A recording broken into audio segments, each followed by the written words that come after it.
चलिए बाबू इसको हटा दीजिए साइड में। कल आप लोग को कहाँ तक छोड़ देते पढ़ा के, याद है आप लोग को? कल का क्लास कहाँ तक हुआ था? हैं? धातुओं की सक्रियता श्रेणी बताए थे ट्रिक याद करने के लिए। काशीनाथ कमाली आलू जरा फीके पकाता है, कौन है? आ गया। सबसे कम अभिक्रियाशील धातु कौन है? सोना चांदी प्लेटिनम ये सब है। सबसे अधिक में क्या था? पोटेशियम सोडियम और कैल्शियम, इन था। चलिए आगे बढ़ के आज पढ़ते हैं बाबू, धातु एवं अधातु में कैसे अभिक्रिया करते हैं। इससे पहले हम लोग धातु अधातु के अभिक्रिया जरूर थोड़ा बहुत पढ़े हैं। धातु अधातु में जब हम अभिक्रिया कराते हैं तो क्या बनता है? लवण बनता है। लवण को ही क्या कहते हैं? आयनिक यौगिक। क्या कहते हैं? आयनिक। क्योंकि धातु और अधातु में आयनों का आदान प्रदान होता है। इलेक्ट्रॉन का क्या होता है? स्थानांतरण होता है। इलेक्ट्रॉन का जब स्थानांतरण होता है ना तो क्या कर लेता है? अभिक्रिया कर लेता है। इलेक्ट्रॉन के स्थानांतरण के फलस्वरूप ही आपका आयनिक यौगिक का निर्माण होता है। यानी इलेक्ट्रॉन का स्थानांतरण किसमें होता है? धातु और अधातु में। अधातु इलेक्ट्रॉन को ग्रहण करता है, धातु इलेक्ट्रॉन को देता है, इसलिए उसे क्या बोलते हैं? आयनिक। आयनों का आदान प्रदान, एक पर धन आयन हो जाता है, एक पर ऋण आयन हो जाता है। हो जाता है कि नहीं होता है? तो इसलिए आयन बोलेंगे हम लोग। इसलिए आयन से ही क्या पड़ गया नाम? आयनिक यौगिक। क्योंकि अधातु में इलेक्ट्रॉन क्या करती है? ग्रहण करती है। ऋण आयन धातु का करते हैं, इलेक्ट्रॉन को त्याग करता है, तो क्या होता है? धन आयन। आयन हो रहा है ना, तो इससे बनने वाले यौगिक क्या कहेंगे? धन आयन, सॉरी आयनिक यौगिक। क्या कहेंगे? आयनिक यौगिक। समझ रहे हैं ना? और देखिए धातु और अधातु जब अभिक्रिया करता है तो एक मजबूत बॉन्ड का निर्माण होता है।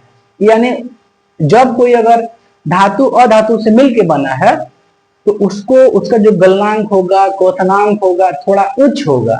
समझ रहे ना? उसकी जो भंगुर भी हो जाता है, ऐसा बात नहीं है, लेकिन ठोस भी होता है, कठोर भी होता है। अगर अधातु को मिलाएंगे तो मजबूत नहीं बनता है, उसे कहते हैं सहसंयोजक यौगिक।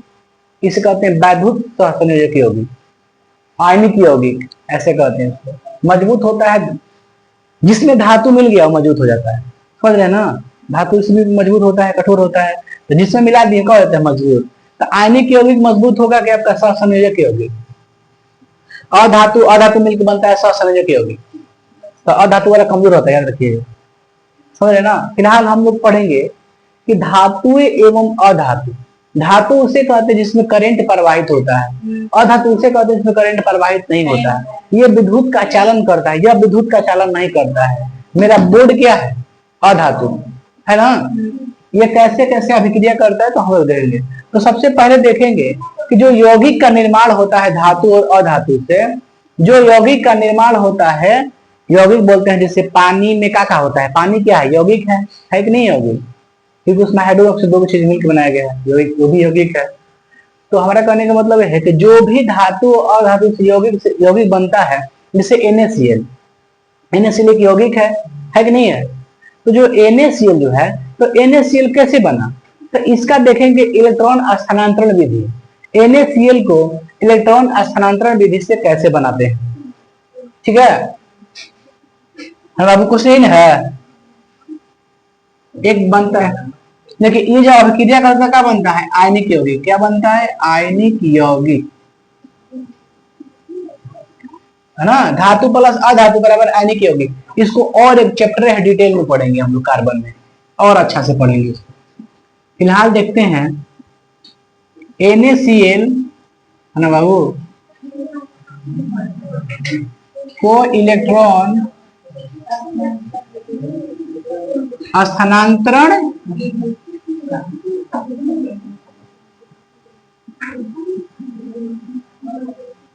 NaCl को इलेक्ट्रॉन स्थानांतरण विधि से बनाया है।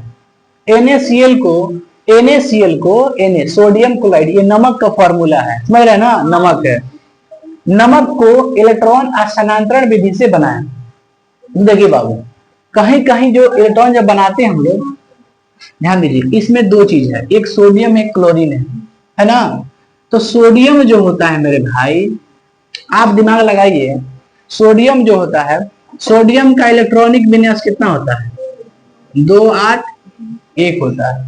सोडियम का इलेक्ट्रॉनिक विन्यास 2 8 1 होता है।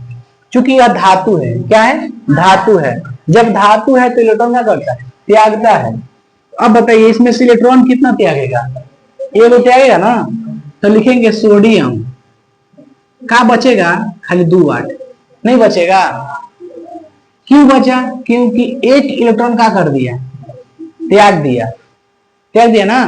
एक इलेक्ट्रॉन त्याग दिया तो इस पे क्या हो जाता है, प्लस हो जाता है। समझने का बता रहे हैं।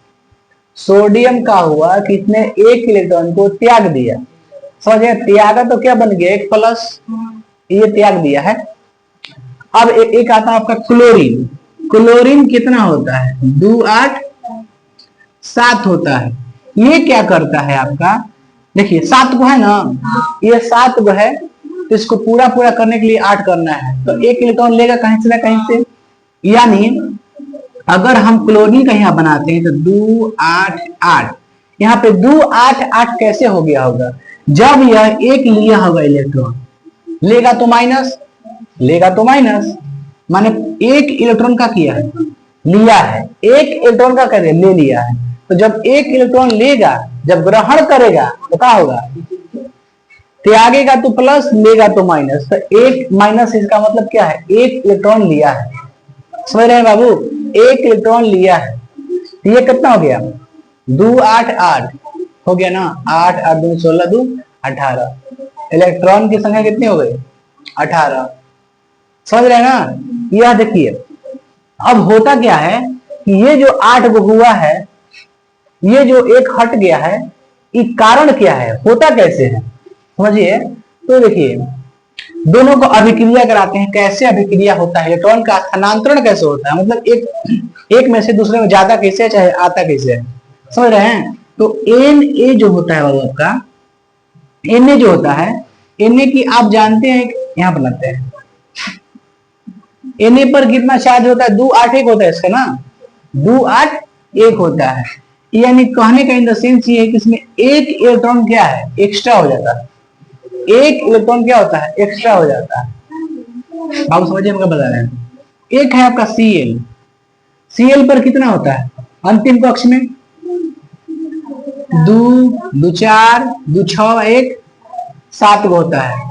हम इसे इलेक्ट्रॉन बिंदु से दर्शा रहे हैं ना, बिंदु से दर्शा रहे हैं, इसे कहते हैं लुईस, लुईस है ना, चाहे डॉट स्ट्रक्चर कहते हैं। आगे पढ़ेंगे इलेक्ट्रॉन बिंदु संरचना, समझ गए, इसे लुईस संरचना भी कहते हैं। इलेक्ट्रॉन बिंदु दे रहे हैं ना, तो बिंदु संरचना। आगे बताएंगे, बता रहे हैं कि स्थानांतरण कैसे होता है। तो अब आइए मेरे भाई, अंतिम कक्ष में कितने इलेक्ट्रॉन होते हैं, जब भी इलेक्ट्रॉन त्यागने में और ग्रहण करने में जो भाग लेता है वो कौन लेता है, किसी भी परमाणु के अंतिम कक्ष में उपस्थित इलेक्ट्रॉन ही भाग लेते हैं स्थानांतरण में। किसी भी परमाणु के अंतिम कक्ष में उपस्थित इलेक्ट्रॉन ही भाग लेते हैं कौन में, स्थानांतरण में। इसका मतलब यह हुआ कि सोडियम के अंतिम कक्ष में कितने इलेक्ट्रॉन है, एक, तो वही भाग लेगा स्थानांतरण में। क्लोरीन के अंतिम कक्ष में कितने इलेक्ट्रॉन है, 7 है, तो वही क्या लेगा, भाग लेगा। देखिए इस पे एक का लिखे, इसका अंतिम कक्ष में एक गो है, इस तरह के बिंदु 7 को दिए, क्यों दिए हैं, क्योंकि इसके अंतिम कक्ष में क्या गो है, 7 गो है, समझ रहे ना। तो हमको इसके एक इलेक्ट्रॉन को हटा देना है, इसका एक इलेक्ट्रॉन इसको दे देना है। तो अब क्या करेंगे, ये इलेक्ट्रॉन क्या करता है, इसको एक दे देता है, इसको हम क्रॉस से दर्शा देते हैं। किस दर्शाते हैं, क्रॉस से। यानी इसका मतलब क्या है, इसने एक इलेक्ट्रॉन का कर लिया है, ले लिया है, एक इलेक्ट्रॉन ले लिया है। जब यह एक इलेक्ट्रॉन ले लेता है, आप समझिए बाबू, इसका प्लस कर दीजिए, छोड़िए, देखिए ये ले लिया एक इलेक्ट्रॉन, तो ये हो गया सादा, मतलब इसमें कोई अंतिम कक्ष में तो नहीं है, ये तो सिंपल हो गया। ये क्या हो गया, जब एक इलेक्ट्रॉन लेगा ये क्या हो जाता है, एक माइनस। बाबू खोलिए तो, बोल दीजिए, नहीं है, हम क्या बता रहे हैं, NaCl माइनस, ठीक है बाबू ध्यान दीजिए। Na एक इलेक्ट्रॉन दे दिया, उसका क्या हो गया, 8 हो गया ना, इस पे माइनस चार्ज हो जाएगा आपका, समझ रहे हैं। इस पे कौन चार्ज हो जाएगा, माइनस, एक माइनस देंगे, इस पे कौन चार्ज हो जाएगा, प्लस हो जाएगा। तो दिक्कत आप लोग को, देखिए ये त्याग रहा है तो क्या होगा, Na+ हो जाएगा, और ई क्या होगा, Cl- हो जाएगा। उसके बाद क्या बन जाएगा आपका NaCl, है ना, NaCl हो जाएगा, क्या होगा, NaCl। देखिए इसमें आयनों का आदान प्रदान हुआ है, मतलब एक में इलेक्ट्रॉन गया है, एक में आया है, यही ना हुआ है, इसलिए प्लस माइनस। ऐसे चीज में क्या होता है, करंट जो होता है ना प्रवाहित होती है, ऐसे चीजों में करंट प्रवाहित होती है। कहीं कहीं बताएंगे आपको कब कब प्रवाहित नहीं होती है। कभी कभी विद्युत का चालन नहीं करता है, नमक है तो चालन कर लेगा, अब मुझे चीनी घोल दीजिए पानी में, उसमें काम ही नहीं करेगा, उसमें करंट।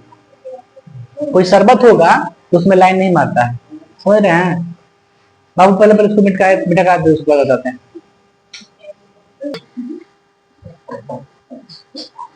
समझ आपको आया ना, किस तरह से कोई भी आयनिक यौगिक स्थानांतरण के इलेक्ट्रॉन के स्थानांतरण के फलस्वरूप बनते हैं।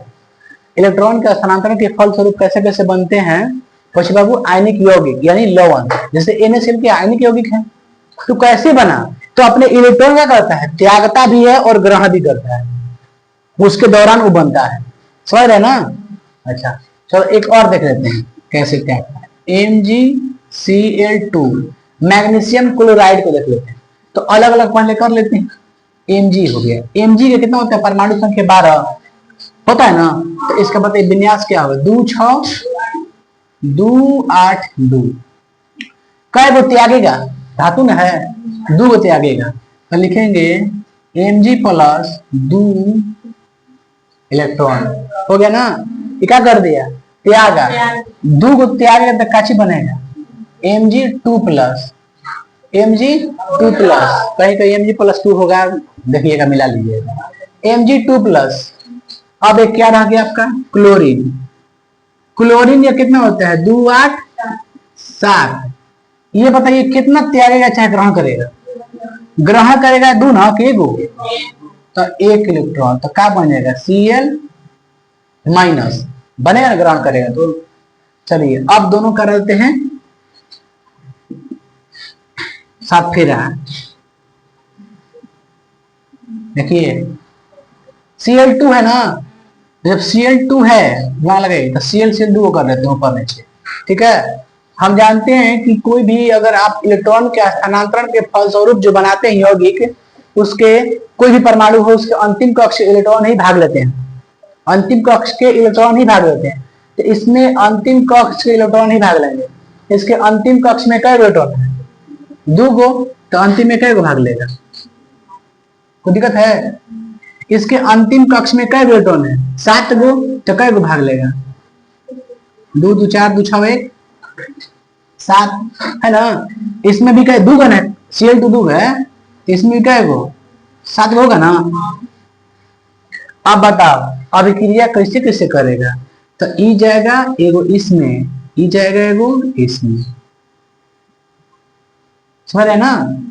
एक और दोनों को दे दिया, दोनों हो गया कंप्लीट, 8 8 गो, ये भी 8 गो हो गया, 2 खत्म हो गया इसका, समझ रहे ना। तो ये कितना त्यागा है, 2 गो ना, तो Mg2 प्लस, समझ रहे ना। अब आइए ऐसे प्लस कर देते हैं, कोई दिक्कत नहीं, छोड़ दीजिए। ये अभिक्रिया जब किया है तो ये हो गया Cl, कै गो ग्रहण किया है, एगो किया है, कै क्लोरीन किया है, 2 क्लोरीन किया है, समझने का किए हैं। देखिए ये क्लोरीन क्लोरीन 2 गो अलग अलग है, दोनों एक एक इलेक्ट्रॉन का कर लिया है, ग्रहण किया है, इसलिए हमने वहां पे 2 माइनस ना लिखे बल्कि यहाँ पे 2 कर देंगे, क्लोरीन 2 गो है, समझ रहे ना। अब इसको परफेक्ट लिख दीजिए पूरा पूरा, कैसे, MgCl2 बन गया ना। एक और बना लेते हैं, समझिएगा, एक और एग्जांपल लीजिए, मैग्नीशियम ऑक्साइड में MgO, किसका लेते हैं, MgO का लेते हैं। तो आप जानते हैं डायरेक्ट इसको बनाए, अलग अलग बना जरूरी हमको, अच्छा लीजिए ना Mg का बना देते हैं। बताइए कितना होता है विन्यास, 2 8 कितना त्यागेगा, 2 गो ना, तो क्या लिखिए Mg प्लस 2 इलेक्ट्रॉन क्या बना देगा, Mg2 प्लस, एक और क्या है, ऑक्सीजन, लिख दे ऑक्सीजन, नहीं तो हो गया खेला। सना बाबू आप बता दो।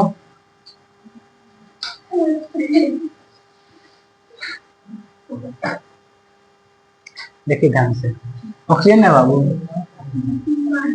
ऑक्सीजन में कितना होता है? 8 होता है ना। और से ऑक्सीजन, और से 8, तो 2 कई बचल, 6 गो बचल। कितना ली? 2 गो।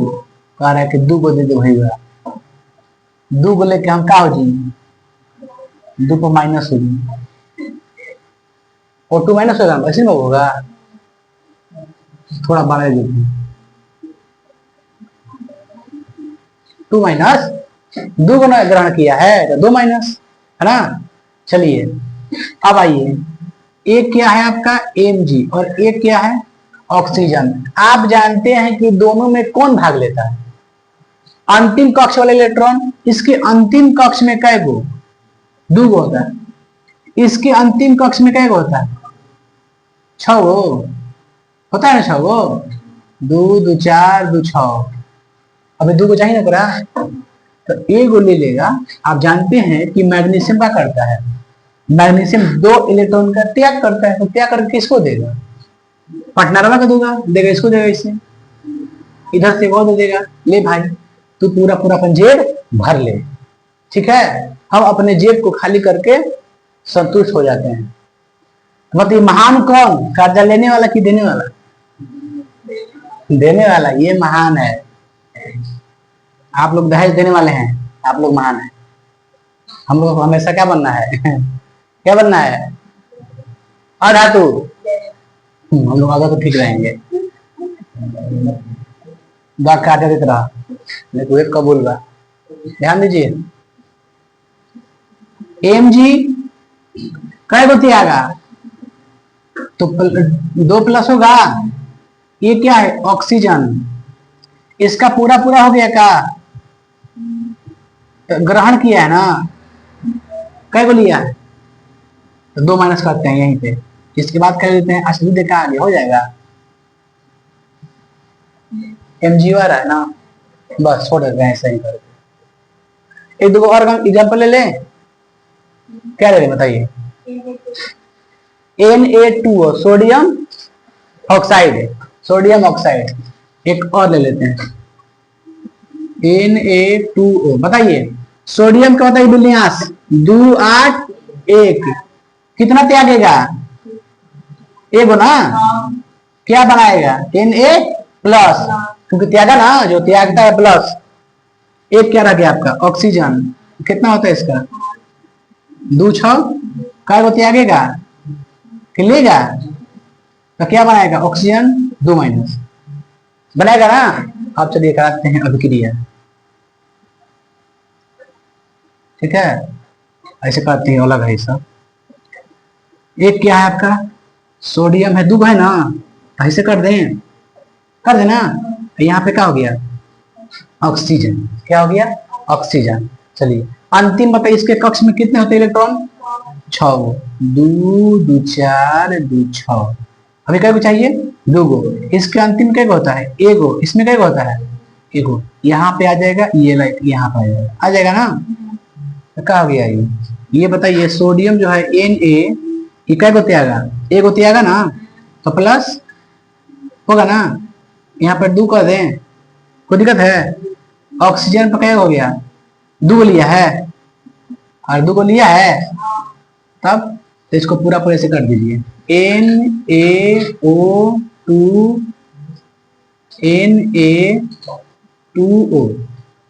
Na2O प्लस आप यहाँ पे कर सकते हैं, कोई दिक्कत नहीं, ठीक है। यहाँ पे कर सकते हैं, चाहे अंदर में लिखिए, कोई दिक्कत नहीं उससे। ऐसा ही आता है एक इलेक्ट्रॉन लिखता है, दे देगा H2O। इसका इलेक्ट्रॉन बिंदु संरचना बताए, लेकिन उसमें धातु और धातु नहीं पूछता एग्जाम में। एग्जाम में पूछता है सहसंयोजक बंधन वाला, मतलब अधातु का धातु वाला, जिसे H2O का पूछ देगा, CO2 का पूछ देगा। इसमें CO2 नहीं आएगा। CO2 कैसा बना है? तो अधातु प्लस अधातु से बना है वो। कि धातु और धातु से क्या बनता है? आयन बनता है। समझ रहे हैं क्या बता रहे हैं? तो आपके पेपर में ये नहीं पूछेगा हम समझा रहे हैं बस कैसे कैसे त्याग है, आपके दिमाग में है तो भी ठीक, नहीं है तो भी ठीक, इसको सीखिए बस कैसे क्या किए हम, कैसे इलेक्ट्रॉन होता है, कौन भाग लेता है। हालांकि जो कंसेप्ट बताए कंसेप्ट काम करता है ना, ये सब बोलेगा तो बना दीजिएगा इसी बिंदु ठोक ठोक। याद रखिएगा पॉइंट की इसके कभी भी इस परमाणु में अंतिम कक्षी क्या करता है, इलेक्ट्रॉन के स्थानांतरण में भाग लेता है। इसको नोट में लिख लीजिएगा, क्या लिखिएगा नोट में कि परमाणु के इलेक्ट्रॉन स्थानांतरण में किसी भी परमाणु के अंतिम कक्ष का इलेक्ट्रॉन ही इलेक्ट्रॉन स्थानांतरण में भाग लेता है।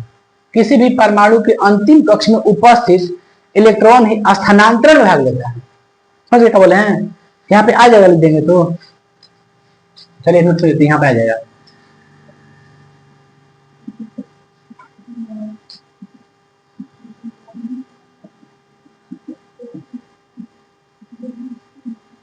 अंतिम कक्ष में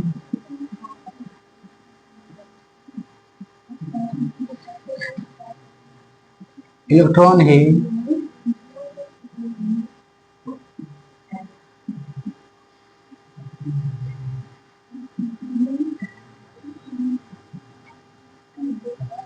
किसी भी परमाणु के अंतिम कक्ष में उपस्थित इलेक्ट्रॉन ही स्थानांतरण में भाग लेता है।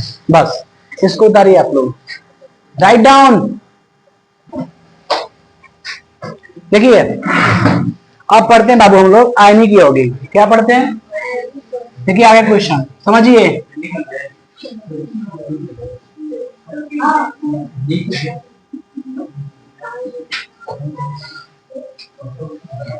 धातुओं से, सुनिए, धातुओं से अधातुओं में इलेक्ट्रॉन के स्थानांतरण से बने यौगिक को क्या कहते हैं, आयनिक यौगिक। धातुओं से अधातुओं में क्या होता है, इलेक्ट्रॉन स्थानांतरण, इससे जो बनता है यौगिक उसे क्या कहते हैं, आयनिक यौगिक। किसको देते हैं, धातु से अधातु में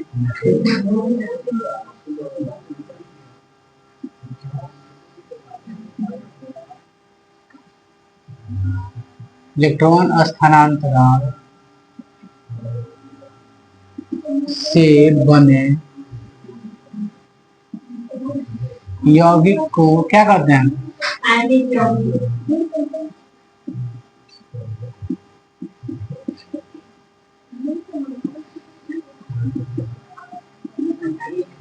आयनिक यौगिक में हमेशा एक धातु होता है, एक अधातु होता है। प्रश्न पूछता है एग्जाम में आपसे कि निम्नलिखित में से कौन आयनिक यौगिक है। समझ गए, क्या पूछता है, निम्नलिखित में से कौन आयनिक यौगिक है। तो एक होगा धातु, एक होगा अधातु। देखिए NaCl में धातु अधातु है कि नहीं है, ये क्या है, आयनिक यौगिक या फिर आयनिक बंधन, आयनिक बंधन या फिर आयनिक यौगिक। NaCl और हो सकता है MgO, आपका सोडियम ऑक्साइड भी हो सकता है, इसमें कोई दिक्कत है।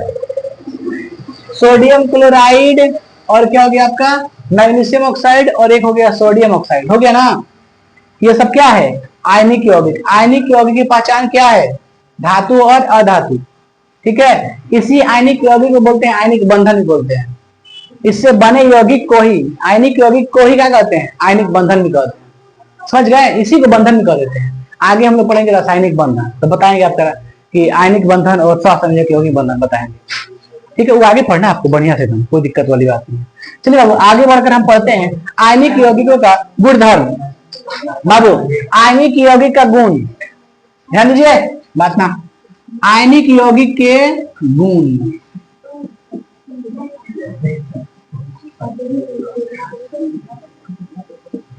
बाबू समझिए, आयनिक यौगिक के गुण हम फर्स्ट में स्टार्टिंग में बताएं आप लोग को कि जो धातुएं और अधातु से जो मिलकर बनता है क्या होता है, मजबूत होता है। तो क्या क्या होगा, यह कठोर भी होता है, क्या होता है, कठोर भी होता है, भंगुर भी होता है, भंगुर मतलब कभी कोई टूट भी जाता है, और क्या होता है, ठोस भी होता है ना। बताइए आयनिक यौगिक कैसा होता है, यह कठोर होता है, यह भंगुर होता है, यह ठोस होता है, हो गया ना। और बताते हैं इसका गलनांक और क्वथनांक क्या होना चाहिए, मजबूत है तो कुछ होना चाहिए ना। अब जो बना होगा अधातु से अधातु से, उसका गलनांक क्या होगा, कम होगा। जो अधातु से मिलकर बनता है उसे बोलते हैं सहसंयोजक यौगिक, तो क्या होगा, कमजोर होता है ना। तो जो कमजोर होगा उसका गलनांक क्या होगा, कम होगा, ये मजबूत होता है। इसलिए इसका गलनांक क्या होगा? इसका गलनांक A1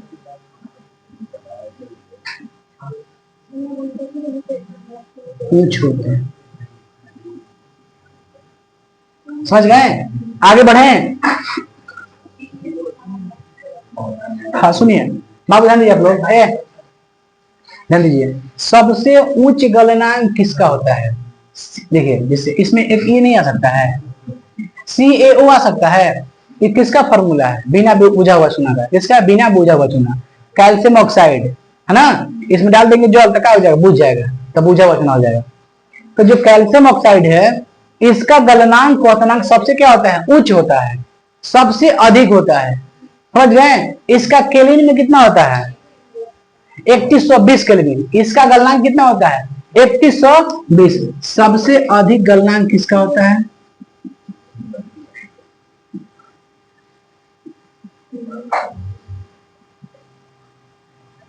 CaO का 3120 केल्विन। सेल्सियस में कितना होता है? कितना होता है बाबू? 28। उतना तो छोड़ दिया केल्विन में, 2847 हो जाएगा आपका। 2800 कभी नहीं होगा बाबू। कितना?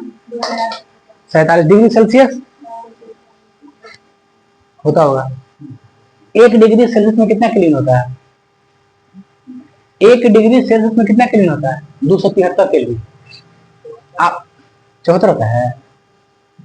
आप लोग नाइन्थ क्लास में पढ़ाए होंगे, 274 था।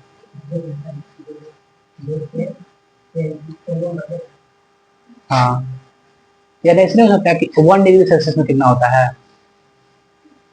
सेल्सियस को केल्विन में बदलने के लिए क्या करते हैं? जोड़ते हैं। तो अगर 1 डिग्री सेल्सियस में जोड़ेंगे तो कितना आएगा? 74। चलिए मतलब बेसी नहीं होगा। सोच लीजिए कि इतना केल्विन है, तो आप सोच के देखिए कि सेल्सियस में 2800 हो जाएगा। कभी नहीं हो सकता है, कभी नहीं होगा। 2800 3120 केल्विन बहुत, इसका सेल्सियस में बहुत कम हो जाएगा, बहुत गिर जाएगा। छोड़िए केल्विन में रखिए, केल्विन में। देखिए आगे बढ़ते हैं, आगे बढ़े हम लोग। सबसे अधिक याद रखिएगा, सबसे अधिक गलनांक कितना किसका होता है? CaO का। बस इतना ध्यान रखिएगा ना। सबसे अधिक गलनांक कितना किस आयनिक यौगिक का होता है? तो कहिएगा कैल्शियम ऑक्साइड का, कैल्शियम ऑक्साइड का। समझ गए? अब पढ़ते हैं तीसरा। इसका तीसरा गुणधर्म है। बात ना यार, हम बात तू कर रहा है, गजब हाल है, जाना बाहर बात करके आओ।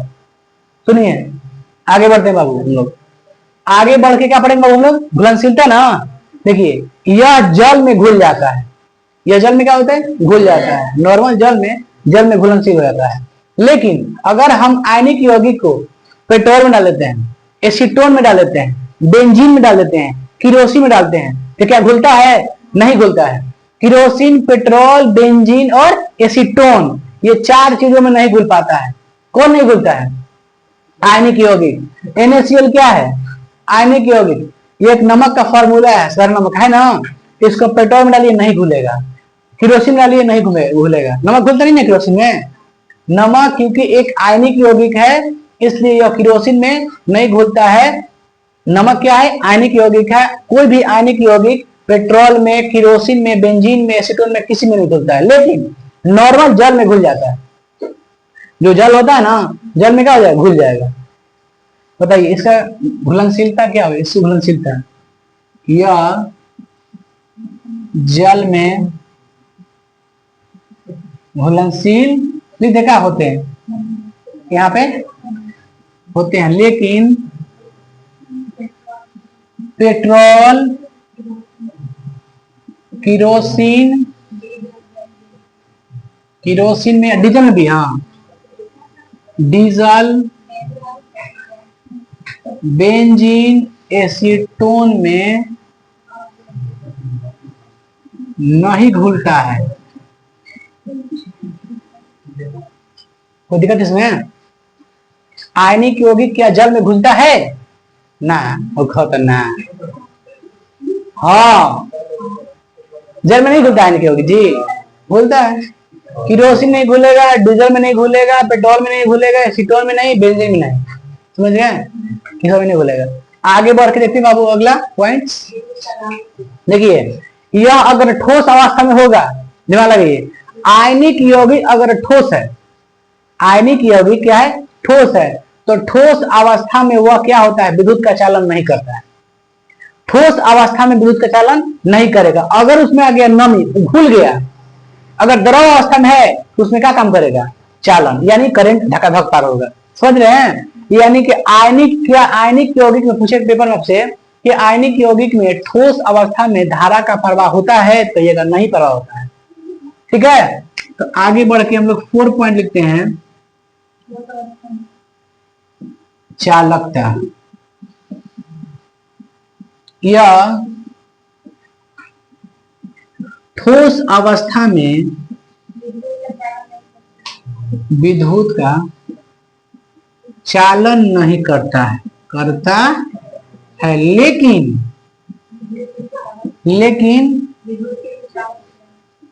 सुनिए, ठीक है, ओके, ध्यान सुनिए। यह ठोस अवस्था में विद्युत का चालन नहीं करता है, इसका मतलब क्या होता है? कुचालक। अरे करंट नहीं जा रहा है। ठोस अवस्था में आयनिक यौगिक क्या होता है? कहिए कुचालक। ठोस अवस्था में आयनिक यौगिक क्या होता है? कुचालक। यह ठोस अवस्था में विद्युत का चालन नहीं करता है। क्यों? क्योंकि यह क्या होता है? कुचालक होता है। समझ गए?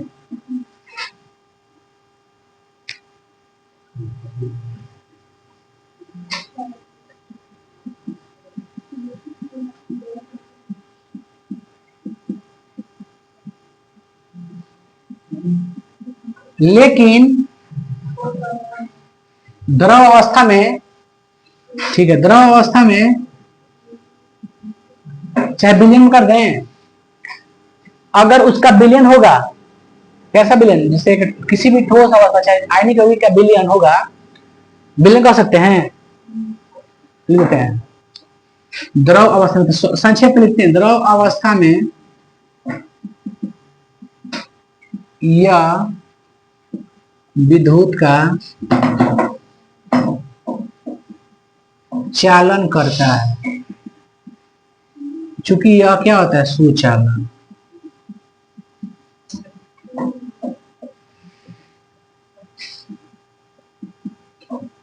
आप बताओ, थोड़ा सोच के बाबू, ठोस अवस्था में आयनिक यौगिक क्या होता है? संक्षेप में कुचालक। द्रव अवस्था में क्या होता है आयनिक यौगिक? सुचालक। सिंपल, कुचालक बता लाइन ना जाई, सुचालक बता लाइन ढाका धक जाई, उसमें क्या सोचना है? समझ रहे हैं ना? क्या भाई, एनी प्रॉब्लम? आगे बोला, इतना फालतू लिखने से फायदा नहीं है। ठोस अवस्था में इसमें धारा प्रवाह नहीं करता है, लेकिन कभी कभी पूछिएगा कि जल में क्या होता है? घुल जाता है। जल में घुल जाता है ना। शुद्ध अगर जल होगा तो शुद्ध जल में लाइन प्रवाहित नहीं होता है। शुद्ध जल में अगर कहीं शुद्ध जल है, एकदम प्योर शुद्ध है, जैसे मिनरल वाटर है, जो बॉटल का है, पानी शुद्ध होता है, तो जो मिनरल वाटर होता है ना, उसमें करंट फ्लो नहीं कर पाता है। उसमें जो आयन होते हैं, आयन रिलीज नहीं हो पाते हैं, टूट नहीं पाता है।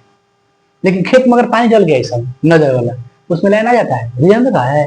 क्योंकि जो आपका मिट्टी होता है ना, मिट्टी अम्लीय होता है ना, ये सब होता है, अंड भंडों से नमक की कुछ मात्रा हो जाती है, जिस कारण क्या हो जाता है, आपके बॉडी से पूरा क्या होता है? इलेक्ट्रॉन चला जाता है, करंट पूरा फ्लो कर जाता है मिट्टी के द्वारा।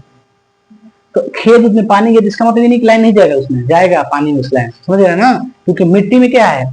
नमक वगैरह का अंश रहता है, अम्ल का अंश रहता है, इसलिए लाइन आपका बहुत ज्यादा मार देता है, उसमें लाइन फ्लो कर जाएगा। लेकिन शुद्ध वाटर में नहीं जाता है लाइन।